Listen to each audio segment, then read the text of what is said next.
has been brought to you by the letter T. All right, so the letter T is already upon us. First name is Mr. Middle name is that period. Last name, T. And for T, this is probably something you've heard of, or maybe even cited yourself without knowing it. And that would be the three-age system. Don't believe me? Have you ever heard of the Stone Age, the Bronze Age, the Iron Age? Well, if so, congratulations. Give yourself a round of applause because you have heard of the three-age system. That's it, yay! Okay. So let's dive a little bit deeper into the three-age system, where it came from and some of its limitations. It was first developed in the first half of the 19th century by one C.J. Thomsen, antiquarian, early archaeologist, and director of the National Museum of Denmark in Copenhagen, which you can still visit today. And I have, and it's a good one. Now, just to set the context here, this happened at a time when antiquarianism was really beginning to develop a standardized set of methods and practices that was sort of coalescing around a new field that would be called archaeology. But it was not yet an academic discipline. That would come a few decades later. So people like our boy CJ were trying to devise new ways to systematically describe, classify, and place objects into some kind of chronological order. It's also important to understand that this was really during the rise of nationalism, feelings of pride in one's nation, and hence the rise of national museums. And as new nations popped up around Europe in the 19th century, it almost became a rite of passage that they would develop a national museum pretty quickly. Now, if you look at Denmark on the map, the first thing you'll probably notice is that it's very small. And at this time in the 1800s, it also didn't feel very proud. You see, once upon a time, Denmark had been a vast northern empire whose king, Canute the Great, and please don't misspell that one, had ruled over Denmark, Norway, and England. Yes, England. Attack!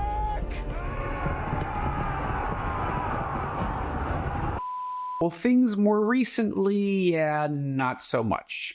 You see, Napoleon Bonaparte had kind of scared Denmark into a pact of neutrality in its struggles against Britain, and that was along with Russia and Sweden.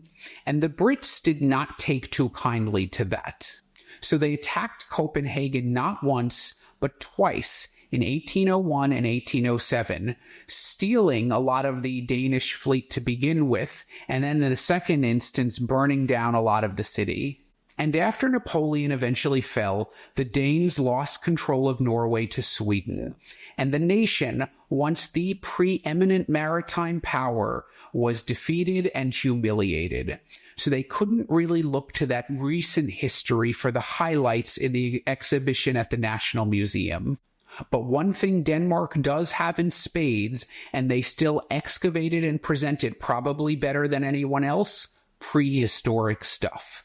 They have bog bodies, weapons, megaliths, you name it.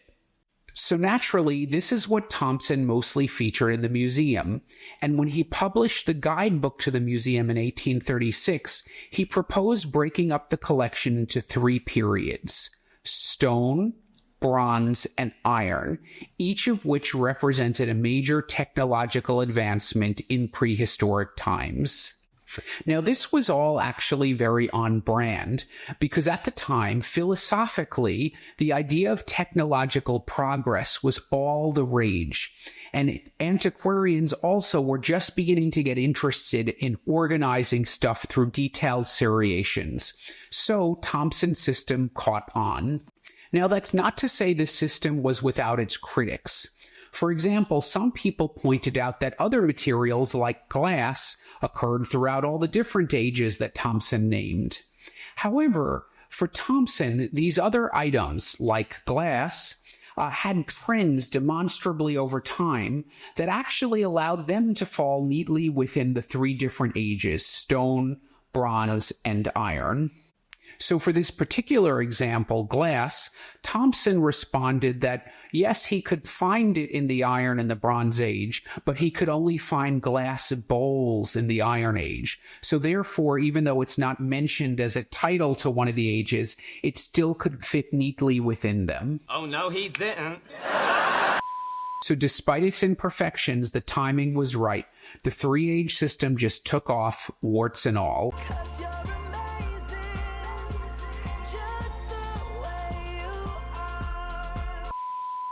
Now, of course, it's become much more complicated as our understanding of human history has deepened. You see, if we take bronze, for example, and that's an alloy of copper and tin, that seems to have first appeared in the Near East around 3300 BC. So if that's then the Bronze Age, that would mean all of human history before that, which was tens and hundreds of thousands of years, would have had to have taken place all in the Stone Age. When you think about it like that, that's not super useful, right? And then as time goes on and we have this vast accumulation of archaeological data of ancient stone tools, we then develop the Paleolithic, the Mesolithic, and the Neolithic eras, all of which reflect advancements in stone tool technology. And later, of course, we get a clearer demarcation between the early, middle, and late Bronze and Iron Ages as well. Now, there definitely are some limitations. The key one is that it certainly doesn't apply uniformly to all places, and it doesn't apply to many at all. You see, Thomsen was primarily studying Denmark, which is about the size of the U.S. states of Massachusetts and Connecticut combined. So it's a very small place that's culturally fairly homogeneous and has a pretty, even penetration of technology throughout history. But if you look across the map, the progress of stone, bronze, and iron tools moved at different rates in different places. So the ages mean different things in terms of dates in those places. For example, iron seems to have come about in Turkey in around the year 2500 BC. But in England, that would be 800 BC, 1700 years later. So in Turkey and in England, when I say the Iron Age, that means very different things. And remember, these ages are used to describe prehistory, which means a time when there was no writing and there was certainly no written history.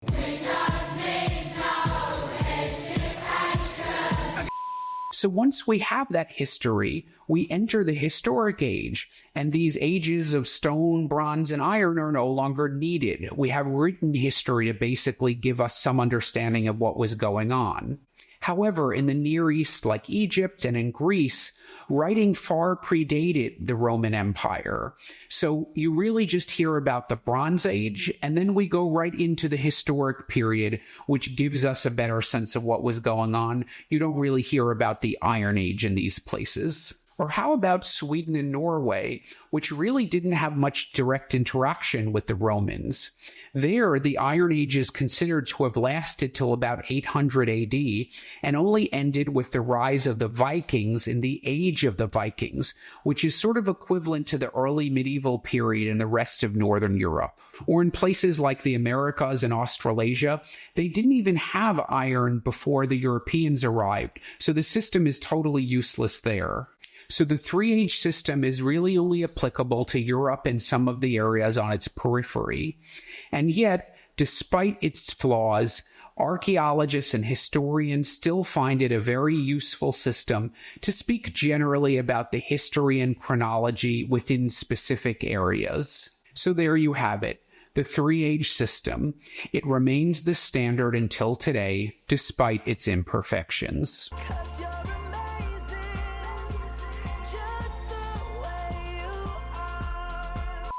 Hey, if you like what you heard, give me that thumbs up below, hit that bell to subscribe, or if you want to support more independent archaeology content, consider contributing to my Patreon, where you can enjoy some exclusive members-only benefits and other goodies. Until the next dig.